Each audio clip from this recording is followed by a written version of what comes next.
o eterno. Quem é Jesus Cristo? É a pergunta que nos propomos responder.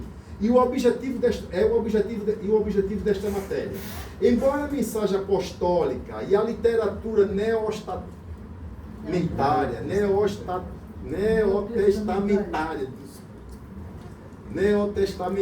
estou com sono, estou assim meio voando, sejam enfáticas em apresentar Jesus Cristo como Messias, filho de homem e filho de Deus, digno de adoração. Este mistério permanecia um desafio à razão humana, e por isso mesmo mais se perguntava: quem é este homem? Quem és tu? Tem uma música, uma canção de José de Paulo que eu gosto muito. Quem és tu? Lhe perguntaram um certo dia com ironia: quem és tu? A resposta a essa pergunta, desde o primeiro século, foram as mais variadas. Os arianos, que eram de Ário, vocês vão ver lá na história do cristianismo, Ário, e por isso que quem seguia a doutrina de Ário eram os arianos, negavam a Cristo sua consubstancialidade divina. A gente sabe que a consubstanciação que é aplicada lá na Igreja Católica e a transubstanciação, que é a Santa Ceia, é a coisa que a consubstanciação torna o pão na carne. Para o católico, ele está comendo a carne. Nós não estamos ceando, ou fazemos, ou celebramos a Santa Ceia em memória, mas para outras correntes cristãs, eles fazem como a transubstanciação. Aquele pão está se transformando na carne. Não é isso? Então a gente vai... os arianos negavam a Cristo sua consubstancialidade divina. Os docetas, que é os gnósticos, e apolinários, que é de Apolônio, né, negavam sua integridade humana. Não, Jesus não era íntegro desse jeito. Isso aí eu estou falando no século IV, no século III, no século II. Os nestorianos, que ali na história, negavam a unidade, sua unidade pessoal, ou seja, Deus, homem. Os eutiquianos negavam sua dualidade de natureza. Como é que uma pessoa vai ter uma dualidade santa, divina, profana? Uma dualidade humana e de Deus. Tá certo? Os monotelitas negavam sua dualidade de vontades e operações. A corrente do Jesus histórico negou o Jesus da teologia. Em suma, a cristologia dividia estes homens quando seu objetivo devia ser uni-los e reuni-los na mesma igreja que falava de Cristo. Abre parênteses, eu vi uma coisa muito linda que vai acontecer no Rock in Rio agora, em setembro, no Brasil. Lindo. Que exemplo lindo. Vão juntar o hip hop, vão juntar samba, vão juntar MPB, vão juntar forró, vão juntar todos esses artistas no palco no mesmo dia. Como são unidos. É uma tapa na cara dos cristãos. Vocês concordam? Pastor, como? Os cristãos não se unem de jeito nenhum. É uma tapa na cara dos cristãos. Vão lá dançar o forró, vão lá o Roberto Carlos, vão lá todos os artistas, Sidney Magal, e quem é que vai mais lá? Vão lá a música baiana. Vai ser um dia só para todos os artistas do Brasil, das várias vertentes de musicalidade, né? Juntarem-se para tocarem a mesma coisa. E por que a gente não se une? Pastor Júlio tem tentado fazer o conselho de pastores na cidade. Porque o interesse pessoal, ele fala mais alto. Eu vejo assim, se eu não for com a cara do fulano, que fulano participa daquela igreja, eu não vou participar, entendeu, pastor? Eu vejo nessa questão. As pessoas, elas têm se tornado muito individualistas, o que vale é o meu eu. Se o meu eu não interessar você e você não concorda com a minha opinião, então eu não vou junto com você. Exatamente, professora. Sabe por que essa conclusão, professor? meu pastor. Sabe por quê? Vamos falar a verdade. Porque a gente não acredita em Jesus. Sabe por que eu não dou a paz do Senhor ao outro irmão que é lá do candomblé, lá onde ele for? Porque eu não acredito naquilo que eu tenho. E eu me esforço para acreditar naquilo que eu prego. A partir do momento que eu tenho medo, que eu não tenho, o meu desejo é de ficar no bivac, é de ficar escondido, é de ficar preso ali. Eu não dou a paz, eu não me uno com outra igreja, é porque eu não tenho certeza daquilo que eu tenho, eu não tenho convicção daquilo que eu sigo. Porque no dia que eu tiver convicção daquilo que eu sigo, nada vai me prender, nada vai interferir na minha fé, nada. Eu posso chegar num terreiro de macumba, eu dou a paz do Senhor Jesus. Ali é do cão, o problema dele. Quem tem bênção, eu dou com bênção. Eu já ajudei tantos padres a fazer casamento, já fiz casamento na igreja católica. Quem tem bênção, anda com bênção. Conheço todos os padres da minha cidade, a maioria deles. Só não mais novinhos aqui, mas a maioria. Quem tem bênção, anda com bênção. Eu sou de Jesus, Jesus não é de guerra, é de paz. O pastor Jefferson conseguiu fazer, ele e o pastor Ismael conseguiram fazer, mas ele foi expulso da igreja lá dele. Lá em Pilar, ele conseguiu fazer o conceito das igrejas, tem 62 igrejas. Lá no Pilar, a cidade tem lá em Maceió. Pode pesquisar, tem conselho, ordem dos pastores da cidade do Pilar e adjacência. Ele conseguiu, mas ele foi expulso da igreja dele. A gente já tem... Aqui também, que vou achar a maioria também expulsão da igreja do outro. A gente já tem todo o script do Conframed, que é Conselho de Ministros do Evangelho da cidade de Tupanatinga, Conframed, né? E a gente tem tudo para poder formalizar o conceito. Só que as peças mais importantes não tem, que são de fato as instituições, né? E eu acredito, professor, até dando uma opinião com relação a isso, nós não vemos os irmãos se unirem, não falo igreja, porque se entendêssemos que só existe uma igreja, nós já estaríamos todos unidos, né? Mas às vezes as pessoas, cada um é aquilo que a irmã Tiana falou, cada um segue a sua visão e ele não pensa na amplitude do reino, entendendo que Jesus não veio estabelecer mais uma religião, mas Jesus veio estabelecer o reino. E aí ele acredita que Deus deu uma visão a ele e o resto é condenado. E tudo aquilo que se levanta para falar em nome de Deus não tem o aval de Deus. Então, como não compactua com a sua visão, os seus interesses, essa pessoa ela não se une, não consegue entender que pode ter unidade na diversidade. Porque nós temos um reino de Deus que ele é muito diverso, amplo, né? E aí a pessoa ela não consegue ouvir, ela não consegue entender que ela pode desfrutar da comunhão na diversidade de pensamento, aonde não vai interferir nos pilares da fé, mas que são questões periféricas. Questões periféricas como estas. Eu acredito nos dogmas, que se alguém não vestir uma roupa adequada, essa pessoa não é um cristão. Isso são dogmas. Aí são questões periféricas, que não interferem na salvação.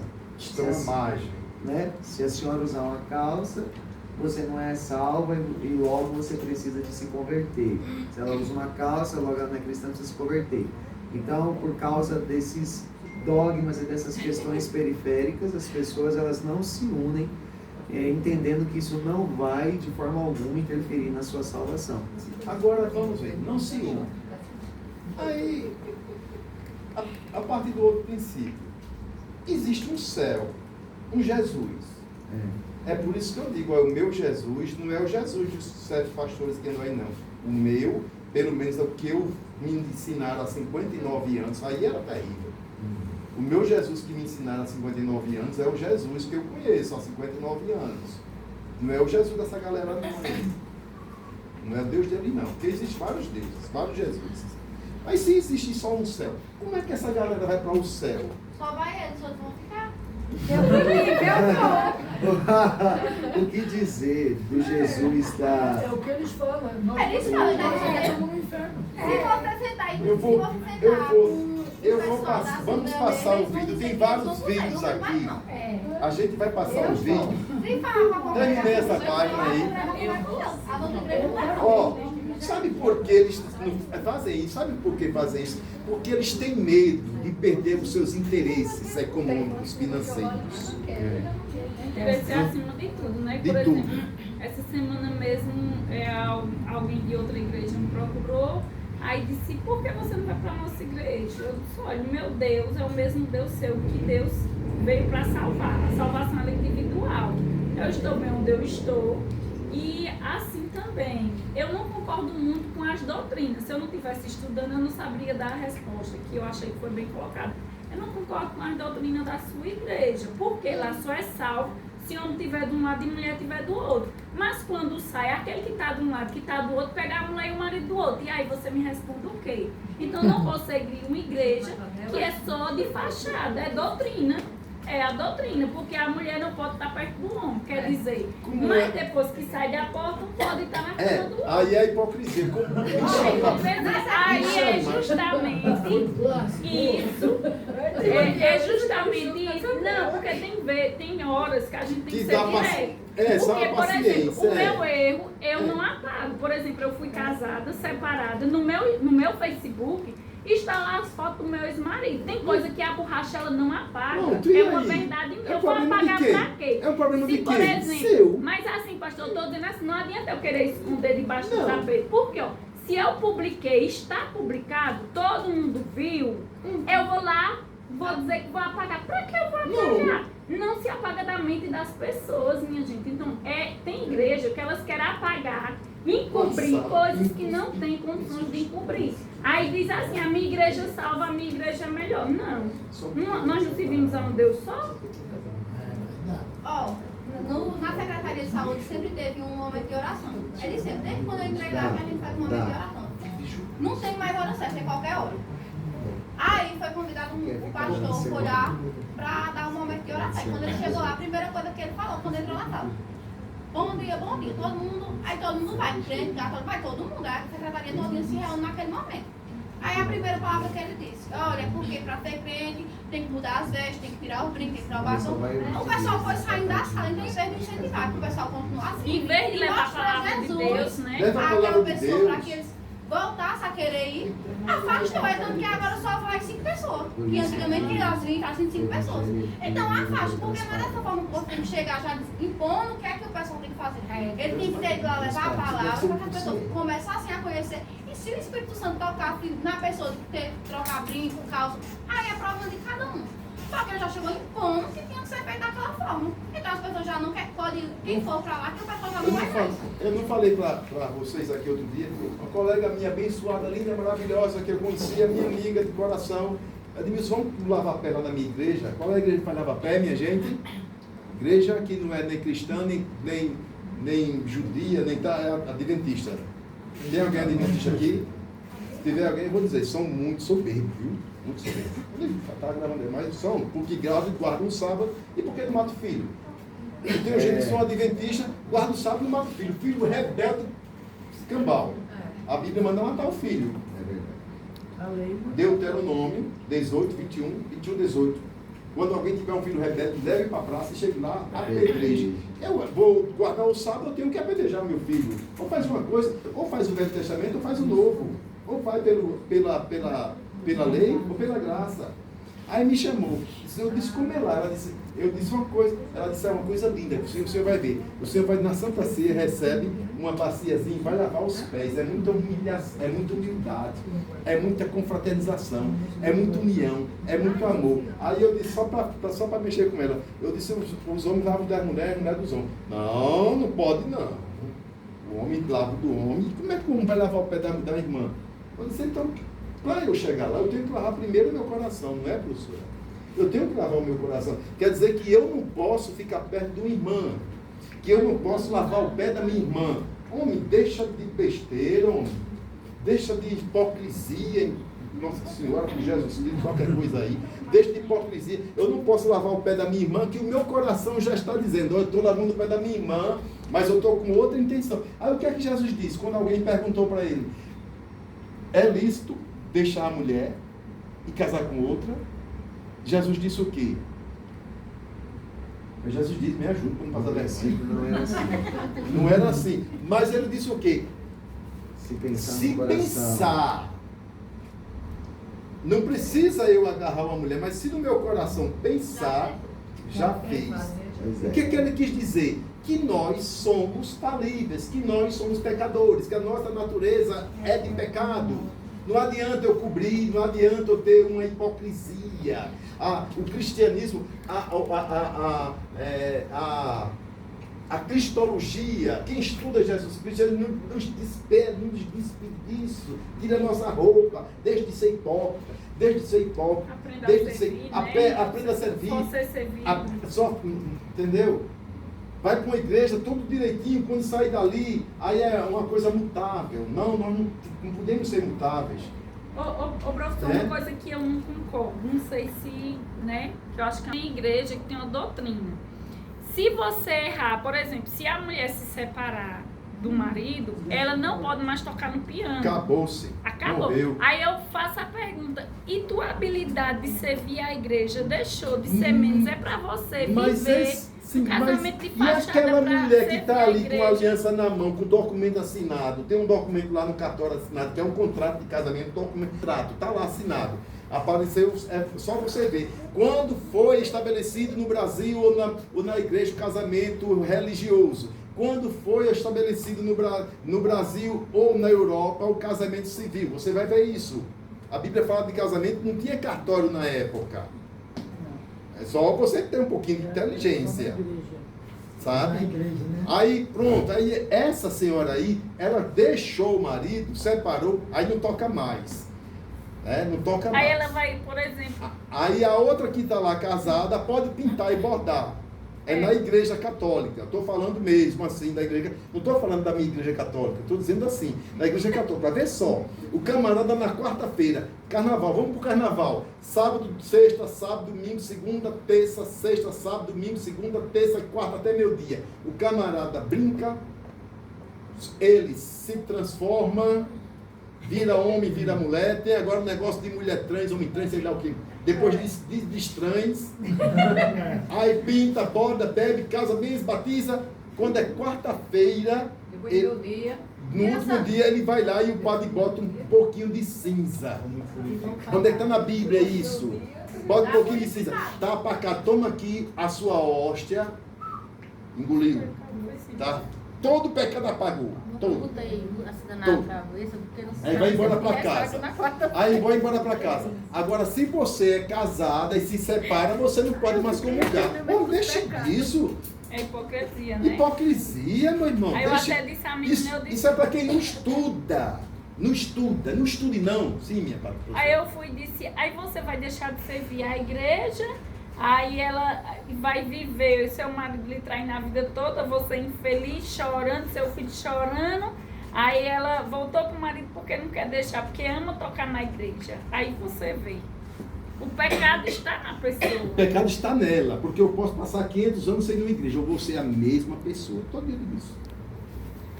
Porque a minha convicção de salvação de Cristo, da minha cristologia, está no meu coração. Não está no meu relacionamento. Às vezes o que incutiram no coração dessa pessoa fez com que ela se sentisse pecadora por conta disso. Exatamente. Mas a graça de Deus ela é tão abundante que ela entra em lugares que a gente nem imagina. Exatamente. A graça de Deus foi dentro de uma pocilga e pegou um menino que matou seu pai no coração ainda antes mesmo dele morrer. Pediu a herança, não foi assim? Sim. Só que a graça de Deus foi tão grande que entrou dentro de uma pocilga, que é um animal mais impuro para o judeu. Justo. Eita, E para comer o resto que o povo estava comendo. Não era para comer a primeira lavagem, era o resto. Vou levar esse pastor para mim, para Marcel. Vamos abrir uma imagem lá em Marcel agora? Só se você for pastor de lá. Me deram, não foi seleta. Me deram atividade lá na igreja, ué. Aí vai ser uma divisão. Não pode. Ó, Eu vou passar. Deixa eu ver se esse material aqui tem uns vídeos. Porque eu não sei se é esse. Deixa eu ver se é esse.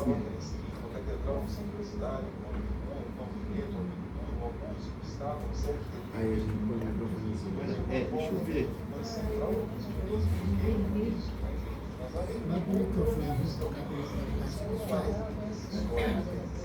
É esse?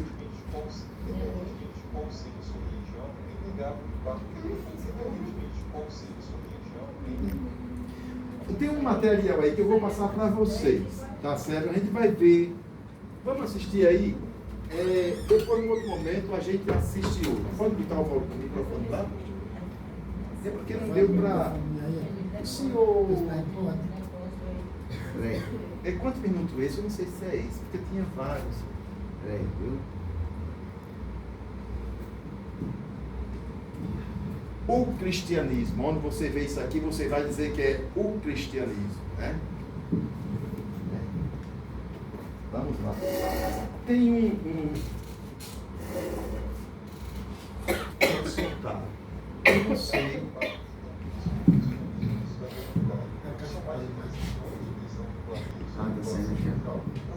Você olha os sinais claros dessa presença, uma luz na parede, uma Bíblia na mesa, uma paróquia na esquina, uma catedral na cidade, um nome de rua, um panfleto, uma pintura, uma música, um estátua, um set de TV, um vídeo no YouTube, enfim, tudo isso de alguma forma remete à coisa central do cristianismo, ou pelo menos é o que dizem. Porque se por um lado as evidências históricas da existência do cristianismo são de fato infinitas, por outro lado as evidências históricas da existência do seu fundador, Jesus, já são bem mais limitadas, mas elas existem. Nesse vídeo, então, a gente vai dar uma olhada nessas evidências e aplicar uma sólida relação para sustentar a afirmação de que Jesus de Nazaré, o personagem histórico, realmente existe. Para isso, primeiro a gente vai examinar as evidências arqueológicas diretamente ligadas a Jesus, depois as evidências textuais. Vamos lá? Pode continuar? Ele vai falar aí de cristologia, tá certo? Evidências arqueológicas. O que são evidências? São fundamentos, provas, tá certo?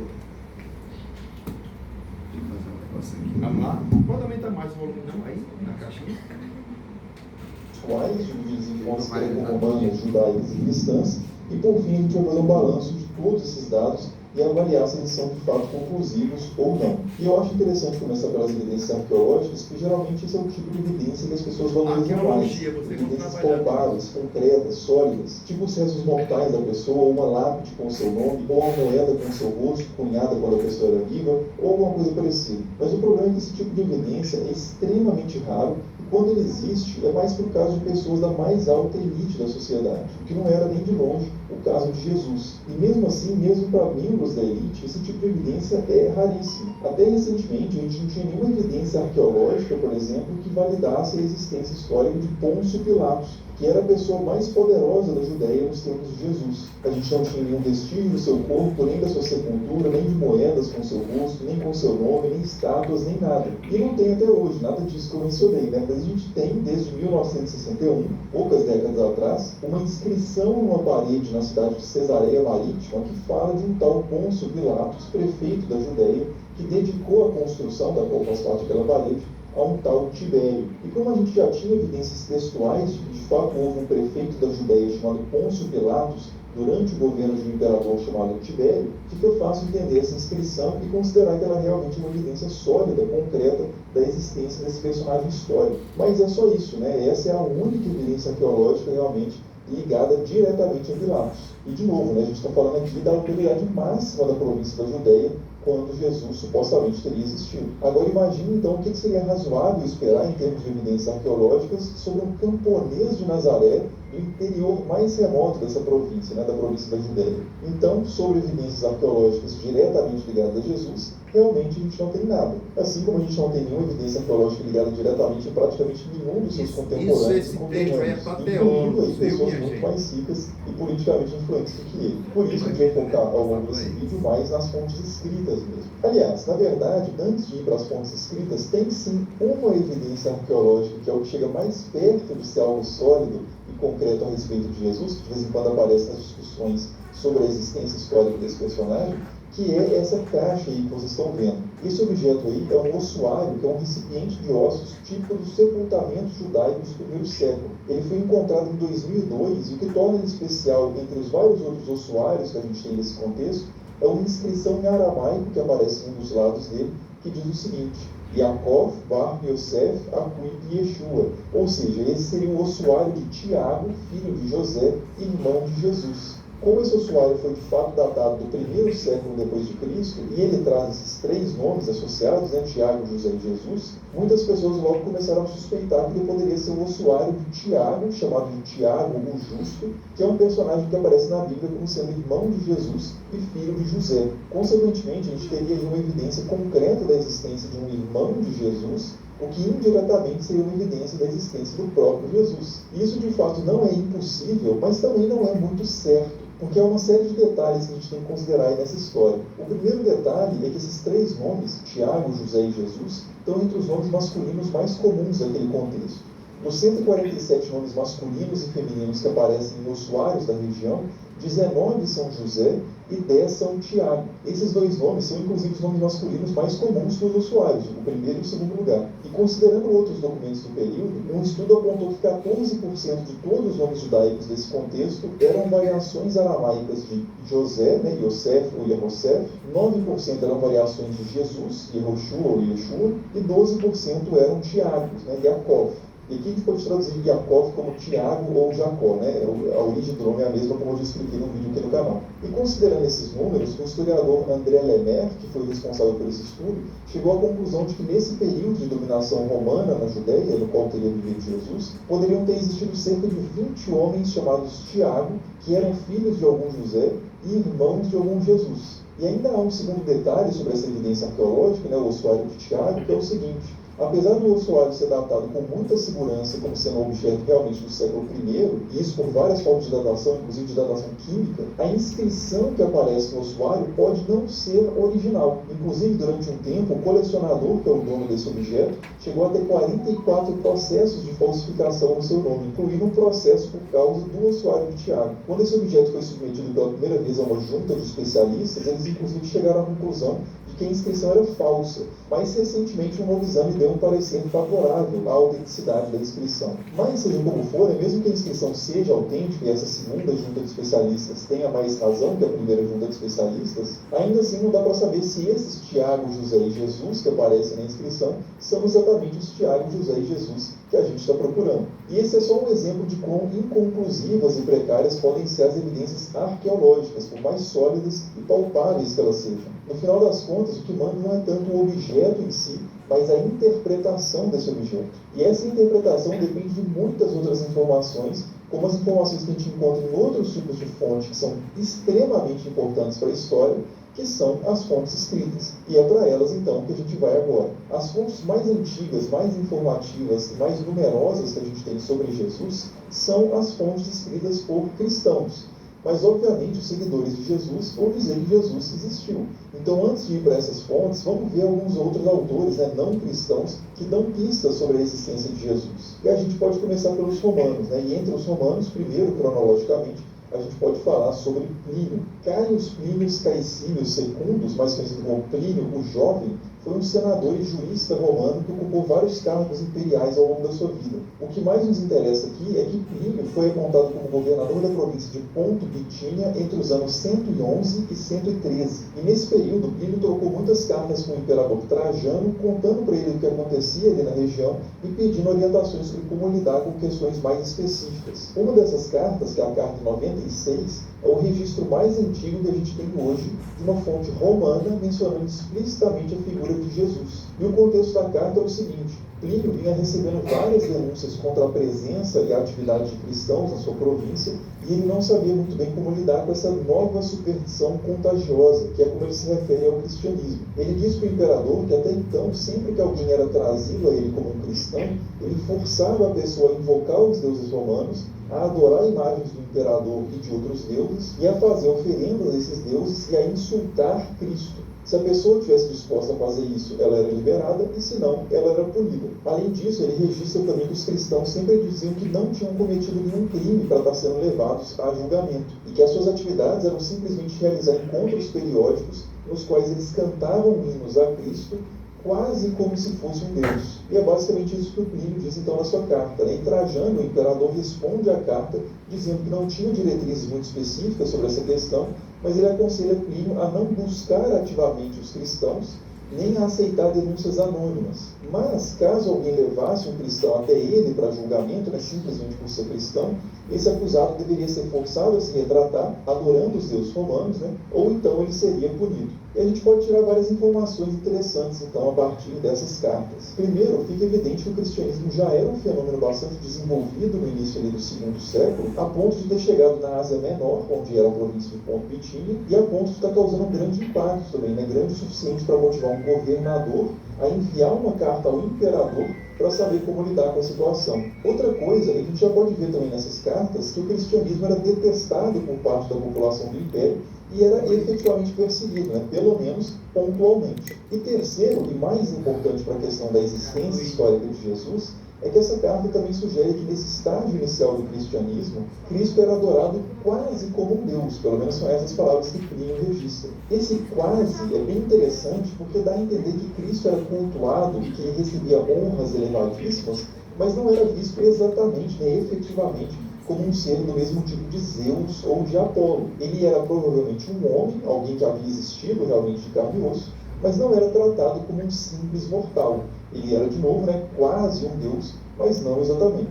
Esse testemunho de Plínio, que vem ali da sua relação com cristãos, que ele levava e recebia, pelo menos, em julgamento, já começa a oferecer algumas pecinhas para o nosso quebra-cabeça, mas ainda são muito poucas peças. Ele não diz nada, por exemplo, sobre a origem de Cristo, sobre o que ele fez ou sobre o que fizeram com ele. O que ele diz simplesmente é que havia um movimento que cultuava o tal Cristo. Só que alguma dessas coisas que a gente não encontra em Plínio, a gente pode sim encontrar em textos deixados por outros de seus contemporâneos, como por exemplo Tácito e Suetônio. Públio ou Gaius Cornelius Tácito foi um senador romano que também ocupou uma série de cargos imperiais, e durante a sua atuação pública ele escreveu duas obras históricas muito importantes, que são as Histórias, que cobrem o período que vai da morte de Nero até a morte de Domiciano, e os Anais, que voltam aos tempos de Tibério e avançam até o governo de Nero. Nesse último livro, que data por volta do ano 120, há um relato sobre o famoso incêndio de Roma. Tácito diz que esse incêndio, que teria acontecido em julho de 64, foi atribuído por parte da população ao imperador Nero. Mas o Nero, para se livrar dessa acusação popular, passou a culpa para um grupo que era detestado na cidade, a quem a multidão chamava de cristãos, ou melhor, de crestãos. O texto diz o seguinte: Nero substituiu como culpados e puniu de maneiras incomuns aqueles odiados por seus atos vergonhosos, a quem a multidão chamava de cristãos. O fundador desse nome, Cristo, havia sido executado no reino de Tibério pelo procurador Pôncio Pilatos. Suprimida por um tempo, essa mortal superstição, o cristianismo, irrompeu novamente não apenas na Judéia, a origem desse mal, mas também na cidade de Roma, onde todas as coisas terríveis e vergonhosas de todos os lugares se encontram e se tornam populares. Esse documento não só diz muito sobre o cristianismo inicial, mas também diz coisas muito importantes sobre a própria figura de Cristo. Tácito registra que Cristo viveu nos tempos de Tibério, que foi imperador entre 14 e 37. Diz também que ele foi executado sob Pilatos, governador da Judéia, entre 26 e 36. E diz que o movimento que ele iniciou, que Cristo iniciou na Judéia, já estava presente em Roma no ano 64, onde era considerado por muitos como sendo um mal e uma superstição, ou seja, um culto ilegítimo. Tácito escreveu essas palavras no início do segundo século, e certamente não foi testemunha direta de quase nada disso, Mas mesmo se por algum motivo a gente não quiser aceitar integralmente o testemunho do Tácito, ainda assim há algumas coisas que são inegáveis. A primeira delas é que o cristianismo era, sem dúvida nenhuma, conhecido em Roma no início do século II, que era quando Tácito estava escrevendo. A segunda delas é que, pelo menos, era plausível para Tácito e para sua audiência que o cristianismo já fosse conhecido em Roma antes, em meados do primeiro século, nos tempos do grande incêndio de Roma, em 64. E terceiro, que esse movimento dos cristãos era atribuído a uma figura fundadora chamada de Cristo, que era descrita como um homem de carne e osso, da província da Judéia, executado pela autoridade romana por volta do ano 30. E sobre o termo cristãos, só para não deixar isso muito no ar, essa é uma grafia que aparece em vários textos antigos. Crestos, ou Crestus, era um nome próprio greco-romano que vinha de um adjetivo que significava bom ou útil. Esse nome é muito parecido com o título Christus, que é uma palavra em grego que significa ungido, e traduz o termo hebraico Mashiach, ou Messias. Por causa disso, muitos autores não cristãos, que não estavam familiarizados com o messianismo judaico, nem com a teologia cristã, confundiam esse título Christus com o nome próprio Crestus, com frequência. Um cristão do quarto século, por exemplo, que é o Lactâncio, chegou até a registrar sua irritação com esse erro de pessoas ignorantes, que é como ele chama essa confusão. Outra fonte antiga, inclusive, sobre Jesus, que também faz essa confusão, de Crestus com Christus, é Suetônio. Gaio Suetônio Tranquilos também foi um autor romano que viveu na virada do primeiro para o segundo século e deixou uma obra muito importante, chamada Vida dos 12 Césares. Essa obra traz as biografias dos governantes romanos desde Júlio César até Domiciano, e no meio disso, na biografia do imperador Cláudio, que reinou entre 41 e 54, a gente encontra mais uma referência a Crestus, que é o seguinte: ele, Cláudio, o imperador, expulsou os judeus de Roma, pois eles estavam sempre causando perturbações por causa do instigador Crestus. Como Crestus, como eu já disse, não era um nome comum judaico, mas sim um nome comum greco-romano, é improvável que o Crestus citado aqui nessa passagem seja algum judeu. E também é improvável que o instigador por trás de uma perturbação entre judeus fosse um não-judeu. Por isso, a maioria dos historiadores hoje entende que essa passagem se refere a disputas que aconteceram entre judeus em torno da figura de Jesus, que alguns aceitavam como sendo o Messias, o Cristo, mas a maioria rejeitava como sendo uma idolatria, como sendo um homem adorado ali no lugar de Deus. E esses atritos, então, entre os judeus que estavam passando a se tornar ali cristãos e os judeus que estavam rejeitando o cristianismo, podem ter escalado a um ponto em que Cláudio decidiu dispersar os judeus da cidade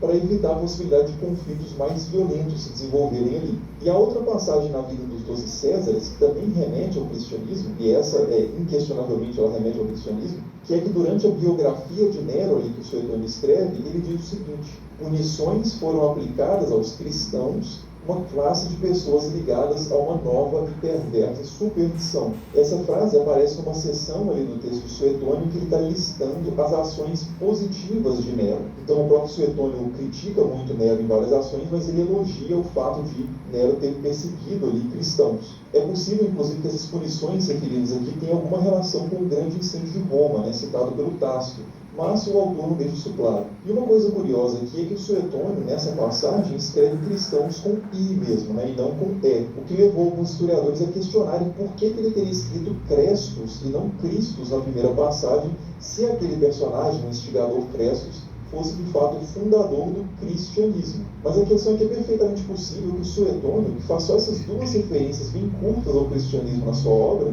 não conhecesse muito bem o movimento e, consequentemente, ele tenha deixado passar a conexão entre esses termos, Crestus e Cristiani, cristãos. Mas, de qualquer forma, essa é mais uma fonte que aponta para a presença significativa ali de cristãos em Roma no primeiro século, pelo menos ali durante o governo de Nero. E se a gente entender que o instigador Crestus é uma referência de fato a Cristo, a Jesus, então essa fonte aponta para a existência do cristianismo antes ainda, na primeira metade do primeiro século, durante o tempo ali de Cláudio. Bom, e essas são as três principais fontes antigas greco-romanas sobre o cristianismo e sobre Cristo. Mas antes de passar para as fontes judaicas, que são muito interessantes também, vale a pena a gente falar rapidamente de outras duas fontes greco-romanas, um pouco mais tardias, mas que também falam coisas bem curiosas sobre Jesus. A primeira delas é um texto satírico chamado A Morte de Peregrino, escrito por Luciano de Samósata por volta do ano 165. Nesse texto, Luciano conta a história de um homem chamado Peregrino, que associou-se aos sacerdotes e escribas cristãos da Palestina e logo dominou a comunidade.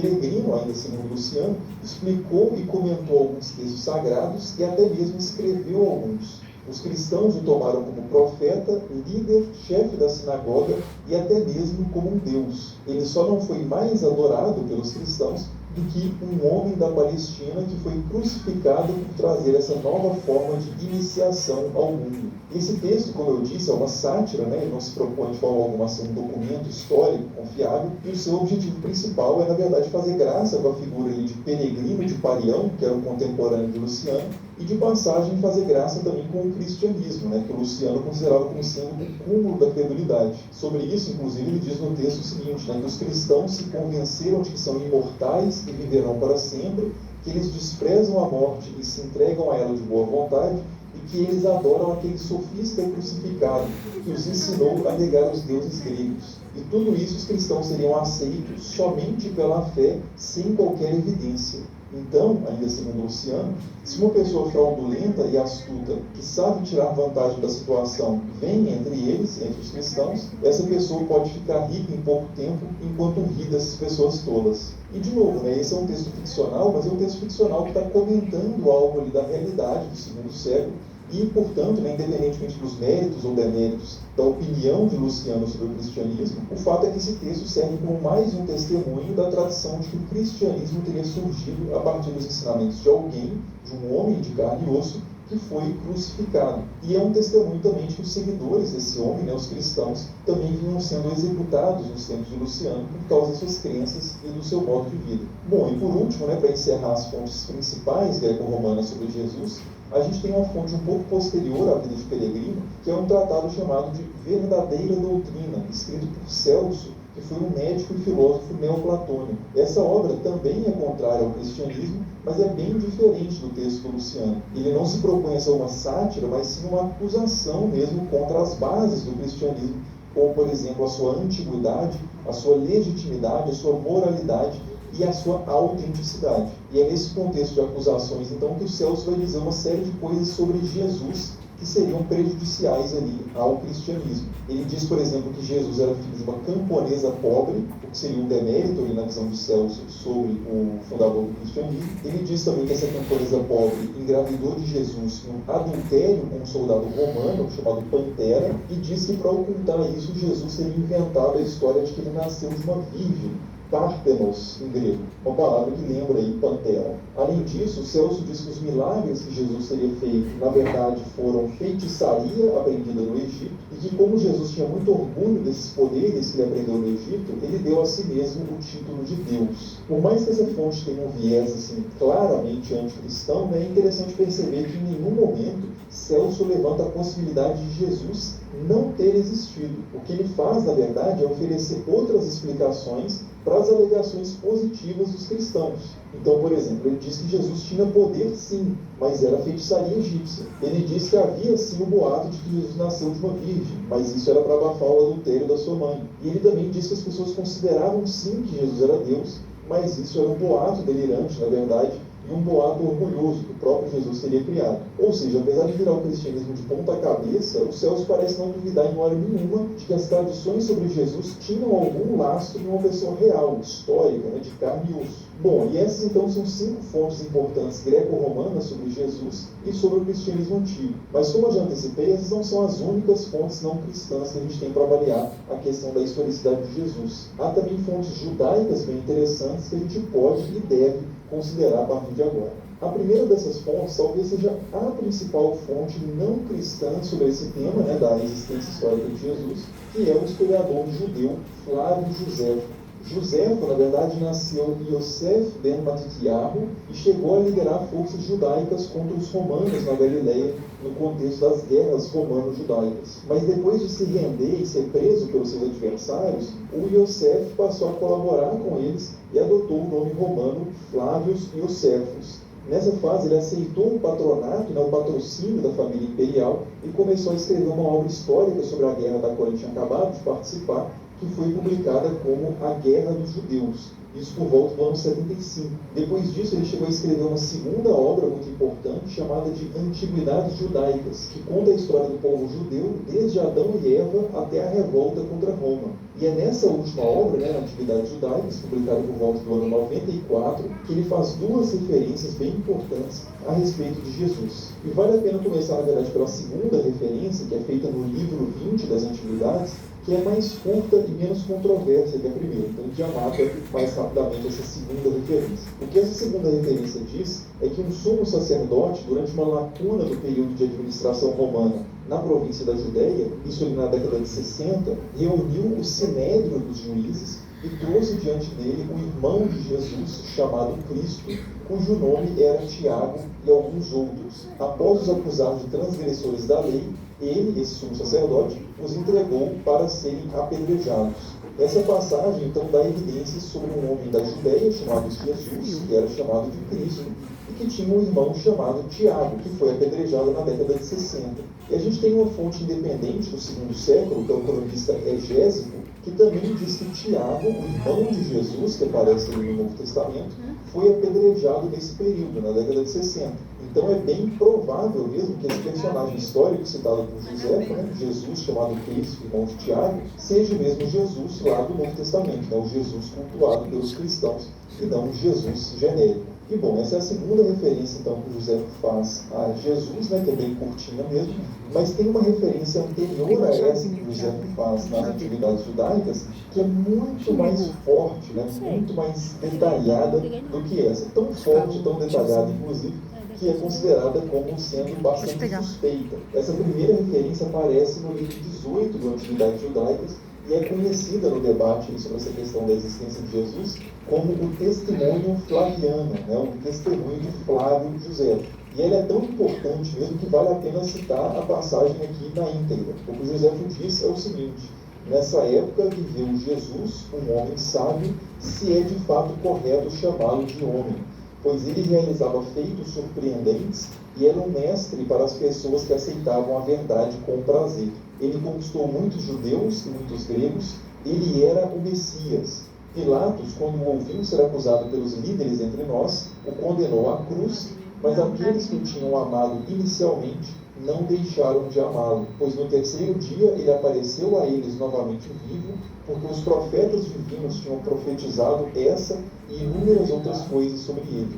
Até hoje, a tribo de cristãos, chamadas pelo seu nome, não desapareceu. Se a gente fosse aceitar integralmente a autenticidade desse documento, a gente teria aí um judeu do primeiro século, nascido e criado na Judéia, testemunhando que Jesus existiu, que ele foi um homem, que ele foi reconhecido como fazedor de milagres e como sendo o Messias. E mais ainda, né, que Jesus teria sido denunciado por lideranças judaicas e executado por crucificação pelas autoridades romanas, e que depois disso ele teria sido visto ressuscitado e teria deixado um grande número de seguidores judeus e não judeus, o que bate muito, né, com o Novo Testamento. O problema é que esse testemunho bate tanto com o Novo Testamento, né, com os escritos cristãos, que parece ser de fato um escrito cristão, pelo menos em algumas partes. Por exemplo, o texto diz que Jesus era o Messias. Ele não diz que diziam que Jesus era o Messias, mas que ele era mesmo o Messias. E uma afirmação desse tipo só faria sentido se José tivesse aderido ao cristianismo,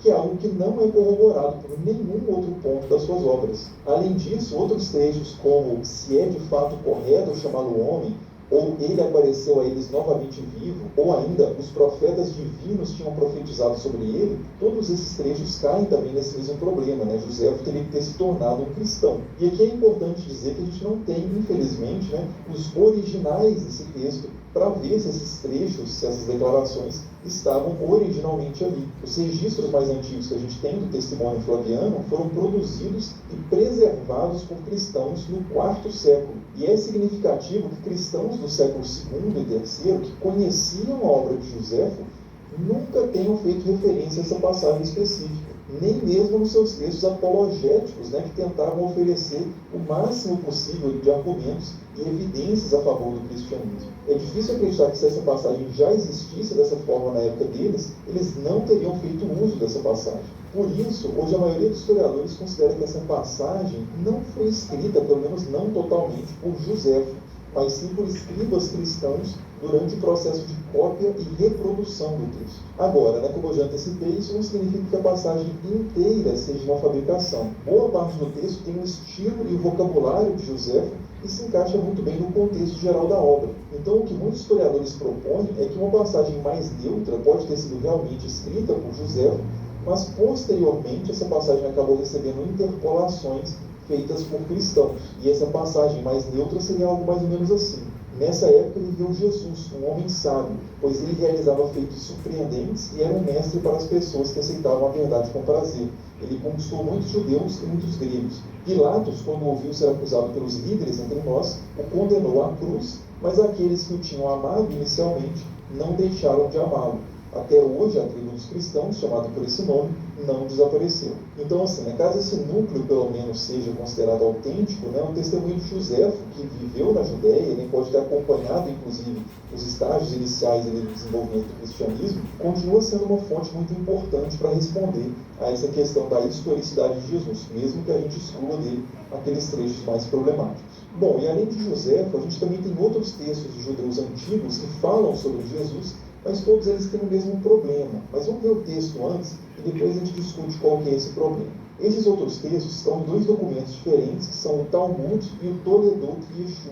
O Talmud é um conjunto de textos rabínicos que foram escritos e reunidos para preservar as tradições judaicas depois da destruição de Jerusalém e da dispersão dos judeus no contexto das guerras romano-judaicas. Entre esses textos, a gente tem algumas menções ao tal de Yeshu, que fazia coisas extraordinárias e acabou sendo executado. Só que essas menções não são nada positivas. Um trecho, por exemplo, diz assim: foi ensinado, na véspera da Páscoa, enforcaram Yeshu. Um arauto foi adiante dele por 40 dias, proclamando: ele será apedrejado porque praticou magia e induziu Israel a se perder. Que qualquer um que saiba alguma coisa a seu favor, venha à frente e implore por ele. Mas nada foi encontrado a seu favor, e eles o enforcaram na véspera da Páscoa. Outro documento, que é o Toledot Yeshu, também traz algumas declarações nesse sentido, de que Jesus, ou Yeshu, foi um feiticeiro que violou as leis e os costumes judaicos e acabou sendo enforcado por causa disso. Ele também diz que Jesus nasceu de uma relação extraconjugal entre a sua mãe e um homem chamado Pantera. Diz que ele se autoproclamou como sendo Messias, que ele fez muitos milagres usando indevidamente as letras do nome inefável de Deus e que os seus discípulos tentaram esconder o seu corpo para dizer que ele tinha subido aos céus. Tanto esse Toledot Yeshu quanto as passagens sobre Jesus no Talmud, obviamente fazem parte de um contexto de polêmicas ali entre judeus e cristãos na antiguidade. No caso do Toledot Yeshu, na verdade, a gente já está na Idade Média, A versão mais antiga que a gente tem desse texto é do século IX. O Talmud, com certeza, é bem anterior a isso, mas é difícil datar cada uma das suas partes com muita precisão. Essa é uma coleção de textos que foi ganhando a sua forma atual, principalmente entre o terceiro e o sexto século. De qualquer forma, ambas as fontes são muito tardias e, consequentemente, têm uma probabilidade muito pequena de registrar fielmente eventos do passado. Mas se é assim, por que eu estou trazendo essas fontes aqui? É que, por mais tardias que essas fontes sejam, é possível que elas registrem, sim, algumas tradições realmente antigas sobre Jesus. O Toledot Yeshu, por exemplo, diz que Jesus era filho de um homem chamado Pantera, algo que Celso, como a gente viu no século II, também dizia. E o Talmud diz que Jesus aprendeu feitiçaria no Egito, que é outra coisa que a gente também encontra em Celso. Mas é muito improvável que essas fontes judaicas tenham se baseado diretamente no texto do médico romano, do Celso, porque há muitas divergências também entre eles. Celso, por exemplo, diz que a mãe de Jesus ganhava a vida fiando tecidos. Já o Talmud diz que ela era cabeleireira. Celso diz que Pantera, o pai de Jesus, era um soldado romano. O Toledot Yeshu já diz que Pantera era um judeu da tribo de Judá. Então, assim, é muito mais provável que tanto Celso quanto essas fontes judaicas tenham se baseado em tradições orais anticristãs bem antigas. E por mais enviesadas que essas fontes possam ser, elas pelo menos dão testemunho de que a oposição judaica ao cristianismo passava frequentemente por uma difamação da figura de Jesus, mas nunca pelo questionamento da sua existência histórica. Ao dizer que Jesus era uma pessoa má, por exemplo, elas dizem pelo menos que Jesus era uma pessoa.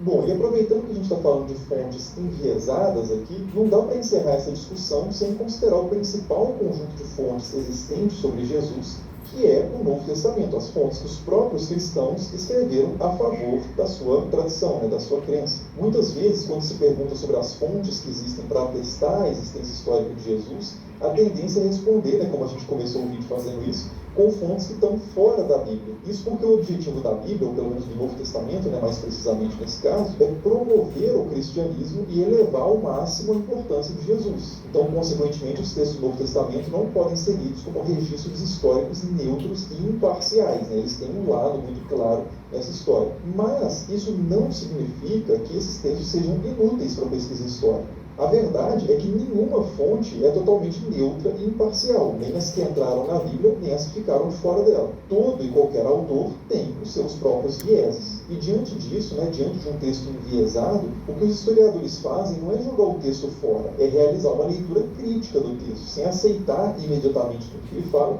mas considerando a possibilidade ali de cada ponto do texto ser instrutivo ou não, comparado com outras evidências que a gente tem disponíveis. E é isso que os historiadores fazem ao ler o Novo Testamento, e é isso que eles fazem ao ler Joséfo, ao ler Tácito ou qualquer outra fonte. Então, assim, né, antes de fazer um balanço final sobre as evidências históricas de Jesus de Nazaré, vale a pena a gente dar pelo menos uma examinada rápida aqui em alguns textos cristãos. E a gente pode começar a fazer isso com as cartas de Paulo, que são os textos mais antigos que a gente tem sobre Jesus. Nos 27 livros do Novo Testamento, 13 são cartas atribuídas ao apóstolo Paulo. Dessas 13, a maioria dos historiadores considera que pelo menos 7 cartas certamente foram escritas por Paulo, 3 cartas talvez tenham sido escritas por ele, e 3 cartas, muito provavelmente, não foram escritas por ele, né? São atribuições falsas. Então, para ficar no território mais firme aqui, eu vou me referir só ao que está nas 7 cartas mais aceitas como autênticas, né? Que datam por volta ali da década de 50 do primeiro século. Nessas cartas, Paulo se refere a Jesus inquestionavelmente como tendo sido um homem de carne e osso,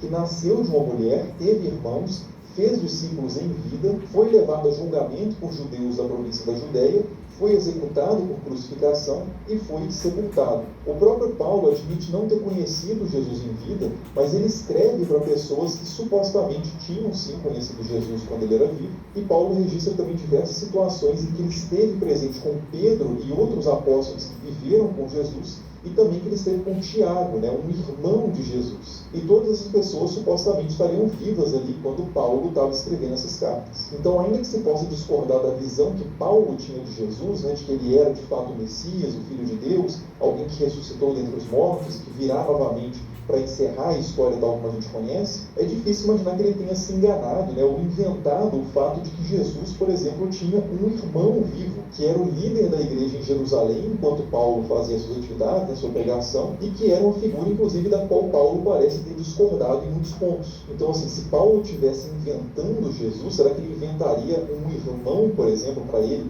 que estava vivo e que era, em certo nível, até um adversário de Paulo para definições doutrinais ali do contexto? E claro, né, Paulo não é o único autor que fala sobre Jesus, os seus discípulos e a sua família. Né? Na verdade, inclusive, esse nem é o objetivo primário das cartas de Paulo, né? Falar sobre a história de Jesus. Ele está muito mais preocupado com definições doutrinais e questão de organização da igreja. Os textos do Novo Testamento que estão primariamente interessados em contar a história de Jesus são os evangelhos. E esses dão mais pistas ainda para as questões que a gente está abordando aqui. Os evangelhos parecem ser um pouco posteriores às cartas de Paulo, né? Eles são geralmente datados do ano 70 ao ano 90, aproximadamente. Alguns poucos historiadores colocam o evangelho de Marcos bem antes, no ano 40, o que faria dele a fonte mais antiga sobre Jesus, mais antiga até que as cartas de Paulo, e outros poucos historiadores colocam outros evangelhos, como o evangelho de Lucas, depois do ano 100.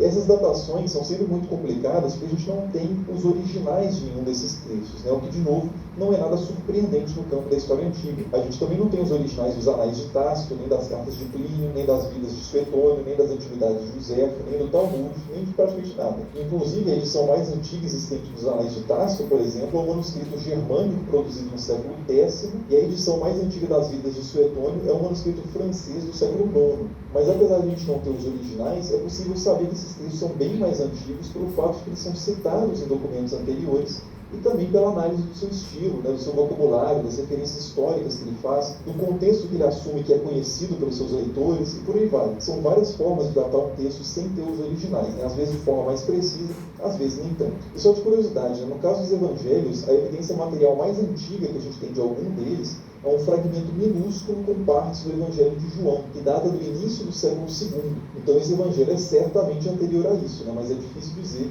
com certeza quão anterior. E para complicar um pouco mais essa situação, sei que ela não está complicada o suficiente, é possível perceber claramente que os evangelhos são textos que se basearam em fontes anteriores. O Evangelho de Lucas, inclusive, diz isso explicitamente, ele começa com as seguintes palavras: visto que muitos já tentaram compor uma narração dos fatos que se cumpriram entre nós, conforme nos transmitiram os que desde o princípio foram testemunhas oculares e ministros da palavra, a mim também pareceu conveniente, após a acurada investigação de tudo desde o princípio, escrever de modo ordenado e lúcido Teófilo, para que verifique a solidez dos ensinamentos que recebeste. Mas mais interessantes ainda que essas evidências explícitas a fontes anteriores aos evangelhos são as evidências implícitas. Para dar só um exemplo aqui, que eu acho que é um dos exemplos mais interessantes, no Evangelho de Lucas, Jesus aparece criticando um grupo de judeus por eles darem o dízimo da hortelã, da arruda e de todas as hortaliças, mas deixarem de lado a justiça e o amor de Deus. E no Evangelho de Mateus existe uma passagem muito parecida em que Jesus faz essa mesma crítica, mas aqui ele diz endro em vez de arruda, e diz misericórdia e fidelidade em vez de amor de Deus. Essas variações podem parecer meio irrelevantes à primeira vista, mas tem algo muito interessante por trás delas. É que as palavras endro e arruda e amor e misericórdia são praticamente idênticas e podem ser confundidas muito facilmente uma com a outra. Quer dizer, no português, obviamente, elas não parecem nada uma com a outra, e nem no grego, que é a língua original desses evangelhos, elas também não parecem nada uma com a outra. Mas no aramaico, que era a língua falada na região que Jesus teria vivido, elas são praticamente idênticas. E isso sugere com toda a probabilidade, então, que essa história usada pelos autores dos evangelhos de Lucas e de Mateus tenha vindo de uma fonte anterior em aramaico, e que em algum ponto da transmissão dessa fonte, uma pequena confusão tenha acontecido e essas duas variantes tenham surgido. E há vários outros casos parecidos com esses, né? E casos também que parábolas só fazem sentido quando elas são retraduzidas para o aramaico. Então, assim, ainda que os evangelhos sejam só 4 fontes do primeiro século sobre Jesus, que na verdade já seria até muito, né, para os padrões da história antiga, eles dão muitas pistas de que haviam outras fontes ainda anteriores que acabaram não chegando até nós, né, acabaram não sobrevivendo ao tempo. Bom, e por último a gente poderia citar ainda outras fontes cristãs que possivelmente registram tradições antigas sobre Jesus, né, que não aparecem no Novo Testamento, como os evangelhos apócrifos, por exemplo, ou os autores cristãos que escreveram na virada do primeiro para o segundo século, como é o caso do Clemente Romano, do Inácio de Antioquia e do Pápias de Hierápolis. Mas aí a gente já começa a se distanciar um pouco mais dos tempos em que Jesus teria vivido, né? E se os argumentos a partir de Paulo e dos evangelistas não forem considerados convincentes o suficiente, os argumentos a partir dos autores cristãos posteriores a eles também não vão ser. Então acho que a gente já pode aqui encaminhar para a conclusão dessa história toda. E aí, então Jesus existiu ou não existiu? As evidências são suficientes? E aí a resposta depende do que cada um considera suficiente, né? Comparando com o que é esperado no campo da história antiga, as evidências apresentadas aqui são mais do que suficientes para considerar que sim, é perfeitamente possível que um homem chamado Jesus, que viveu na Judéia, nos tempos de Pilatos, que fez discípulos e foi executado, tenha de fato existido. A maioria esmagadora dos historiadores, né, sejam ateus, judeus, cristãos, muçulmanos ou de qualquer crença ou descrença, acreditam na existência histórica de Jesus de Nazaré. Isso significa que está absolutamente provado, então, com 100% de certeza que Jesus existiu? Não. Significa só que o nível de plausibilidade da existência de Jesus é muito alto. 100% de certeza a gente não pode ter sobre a existência de nenhum personagem dos tempos de Jesus, né? Talvez nem o imperador Tibério tenha existido, talvez as estátuas e moedas dele sejam uma farsa, os textos que citam esse imperador sejam fabricados ou interpolados. É impossível provar com 100% de certeza que o imperador Tibério não foi a produção de uma conspiração do passado. Então, sim, é possível levantar essa hipótese, mas é razoável levantar essa hipótese? Na área do direito, a gente ouve falar do padrão de prova além da dúvida razoável, né? Quer dizer, algo pode ser considerado provado ainda que haja dúvidas ainda sobre a questão. Porque em qualquer caso legal, assim como na história, sempre vai ter espaço para alguma dúvida. A questão é, essa dúvida é razoável? É razoável considerar insuficientes as evidências históricas da existência de Jesus e, ao mesmo tempo, considerar suficientes as evidências históricas da existência de Sócrates, por exemplo, que é citado só por 3 autores contemporâneos contemporâneos e também não tem nenhuma evidência arqueológica ligada diretamente a ele, ou pior ainda, né, no caso de Pitágoras não é referido por nenhuma fonte contemporânea, nem arqueológica, nem textual, nenhuma, zero. E mesmo assim não há tantas pessoas que duvidam da existência de Pitágoras nem de Sócrates. Bom, mas alguém poderia dizer o seguinte, né? Mas Pitágoras pelo menos é um personagem mais crível do que Jesus. Ninguém diz que ele fez milagres ou coisas extravagantes que fogem ao nosso conhecimento científico, né, naturalista. Só que isso não é verdade, né? Os textos antigos que a gente tem sobre Pitágoras dizem que ele tinha uma coxa de ouro, que era algo que demonstrava que ele era filho do deus Apolo. Dizem também que ele voava com a ajuda de uma flecha mágica,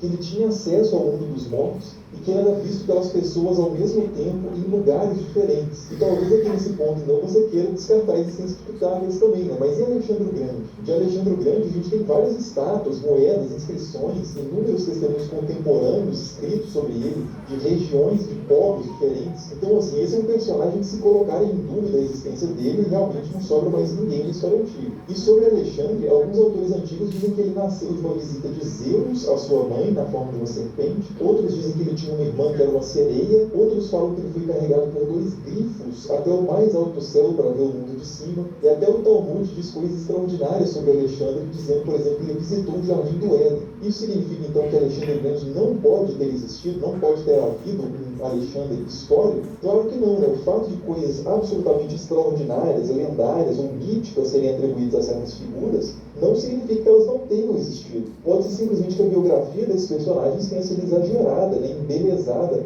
e até sacralizada por pessoas que admiravam ou adoravam essa figura. Dizer que existiu um Jesus histórico, né, que as fontes históricas são suficientes para sustentar isso, não significa de forma alguma dizer que a história confirma o Novo Testamento ou que a história confirma que Jesus efetivamente ressuscitou ou curou doenças com o toque das mãos, ou que ele tivesse o poder de ler mentes. O que a pesquisa histórica permite dizer sobre Jesus é muito mais limitado do que isso. Não por acaso, os historiadores que respondem sim com toda a convicção à pergunta sobre a existência de Jesus dão respostas muito diferentes quando a gente passa para as perguntas seguintes, né? Quem então ele foi exatamente, o que ele fez exatamente, o que ele disse exatamente. Mas como essas não são as perguntas desse vídeo, né, eu vou deixar para apresentar essa discussão depois. Por enquanto é só isso, né? Essa é uma rápida introdução à questão sobre a existência de Jesus e não sobre quem Jesus foi efetivamente. Então, sobre a existência de Jesus, respondam aí embaixo nos comentários também, se vocês têm alguma opinião mais formada sobre isso. Se vocês consideram que sim, Jesus existiu, ou não está convencido de que isso seja verdade. E assim a gente pode seguir essa conversa nos comentários, né? Como sempre, as principais referências consultadas para esse vídeo estão aí na descrição.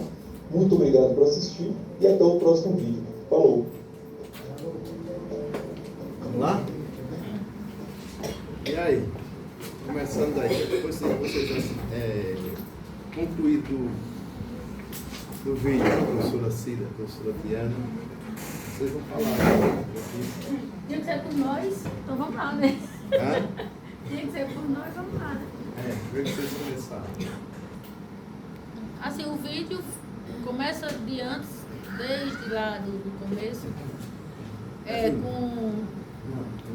com fatos e fatos que alguns dizem que podem ser reais, fatos que não podem ser reais, e termina dizendo que cada um vai ter que tirar sua própria conclusão, sendo que ele dá pistas dizendo que Jesus existiu sim.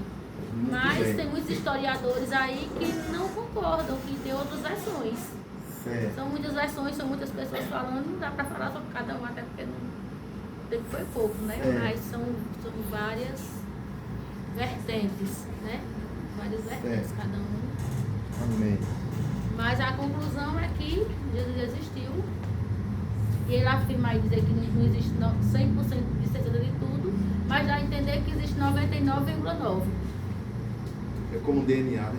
É como o DNA, né? O DNA nunca é 100%, né?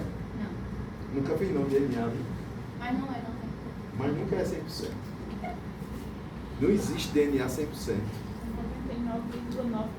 Então foi a história e a gente chega nessa conclusão, né? O que o apresentador aí fala, quer falar também? Não, quem quer falar mais? O que o apresentador aí fala é que aquilo que a gente fala aqui, a gente não está aí trazendo para vocês dúvidas da existência de Jesus. Não, a gente está numa academia estudando. Agora, se eu trouxesse aqui só Mateus, Marcos, Lucas e João, Paulo, o apóstolo, falando de Jesus, era um culto, não era uma aula, concorda? Concorda? Não era uma aula, era um culto. Então, o que eu quero que o interesse do autor aí, do apresentador, é trazer outras fontes históricas, como esses que ele citou aí, todas essas fontes históricas, sobre Jesus. Se tiver tempo, eu vou passar um outro material que é menos cansativo do que esse, sobre Tiago, irmão de Jesus, a epístola de Tiago. Ou sobre o que a igreja fez. A igreja que eu falo, a igreja mãe, que a gente queira ou não é a igreja mãe, é a igreja universal, a igreja católica. O que a igreja fez com essa figura, como a professora Tiana lhe falou, de Jesus. Tá certo? Que nós estamos no ano 2024. É muito tempo, minha gente. A gente vive 70 anos, como a Bíblia diz. E 2000 anos é muito tempo, correu muita água debaixo da ponte. É muita coisa. É muita coisa. Então, a visão nossa hoje, de gente, de homem, de mulher, não é a visão da época de Jesus.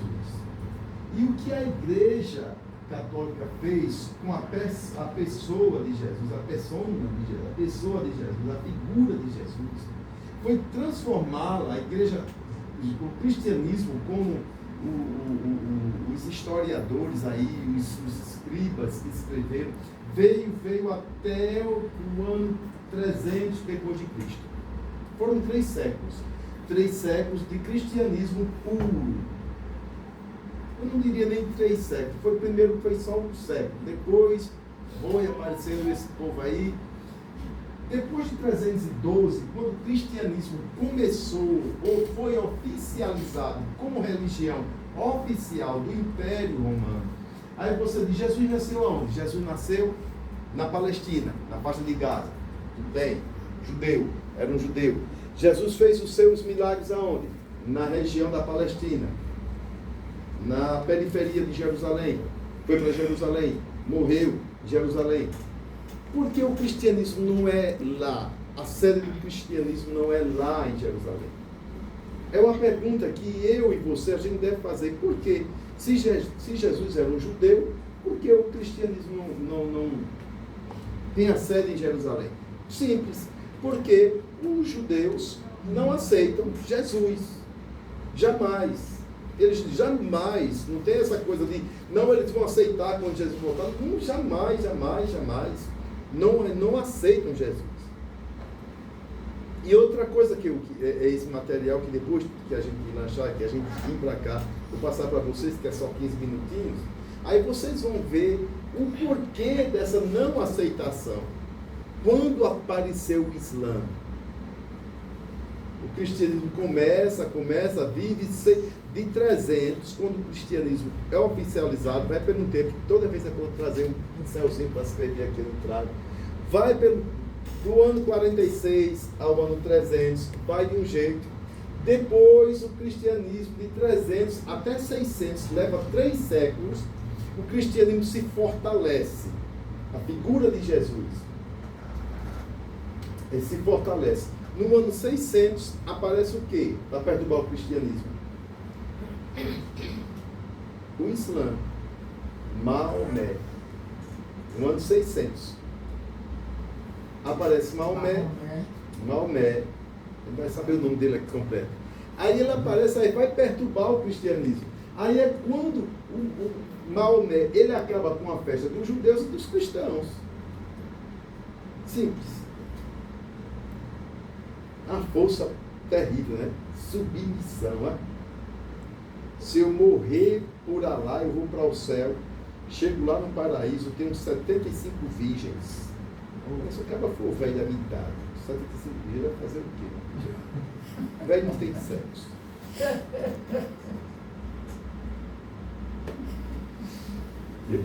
Olha lá só. Então, no cristianismo também, aquele que morresse por Cristo, ele ia para o céu. Ou seja, é outro diálogo. Então é 75 a 73 virgens. Aí muita gente vai, a senhora entendeu o que é a religião, que é difícil entender. Uma pessoa que nasceu católica, que não sabe ler, ou que lê pouco, ou que lê e não sabe o que está lendo. Porque uma coisa é você ler, e outra coisa é você interpretar aquilo que você está lendo. Não é porque eu leio que eu sou alfabetizado. Concorda, professora? Uma coisa é Existem você... vários tipos de alfabetizados, né? Exato. Uma coisa é eu ler e outra coisa é eu interpretar aquilo que eu estou lendo.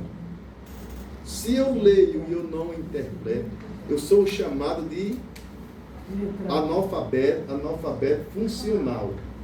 É isso? É. Analfabeto funcional. Aquele que ele interpreta é o letramento, é o letrado. É letrado. O que lê e interpreta um texto, ele é letrado. O que lê e não interpreta um texto, ele é analfabeto. Então, é muito difícil. A gente tem que ter muita paciência com nossos irmãos católicos, que vão lá para o Juazeiro, para o meu padrinho, e dizer que ele é santo, padrinho. E teve outro pior do que o padrinho, que foi o outro pequenininho que andava Santo Cícero. Não. Esse. Aquele é terrível. Terrível. Não diga isso não. Aquele ali era o Satanás. Não perdia uma missão dele na cidade. Aquele ali era tão ruim no mundo, aquele cabra era tão ruim. Pense num cabra ruim. Tem padres bons.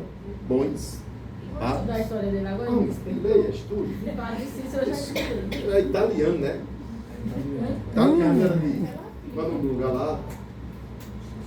O professor é relativo, né? Tem padre ruim, tem pastor ruim. Padre com pastor. Na verdade, vai do entendimento daquele que quer fazer, porque a salvação ela é individual. É individual. Mas eu estou falando como homem. O padrinho Cícero era um cara Vai de... saber se não era parente do professor Marcos, que era italiano. Hã?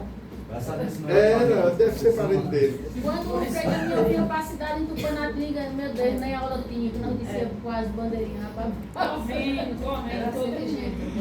Não é esse, não era assim. Eu sou professor, já 3 meses. Era, não vai. Não tinha aula não, aqui a escola Zé Emílio fechava. Era um dia, era 3 dias na missão. Ele é natural. Olha ele aqui, ó. Falando, ele já botou aqui, ó. Vinha gente de todas as cidades para cá. Félix de Antônio Maria de Antônio nasceu na aldeia de Bolzano, no município de Massarosa, Toscana. Porque a gente não entendia, né? Isso aqui os padres.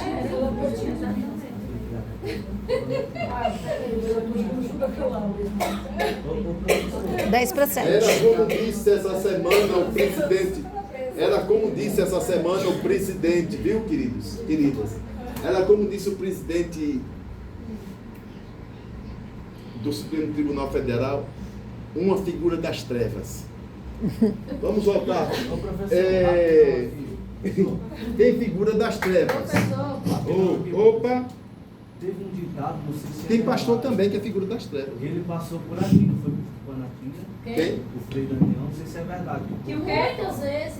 Milhares de vezes. Tá falando, ele não prestou atenção. Muitas vezes nós estávamos todos na cadeira. Gente, a gente está na primeira página, a gente já tem 11.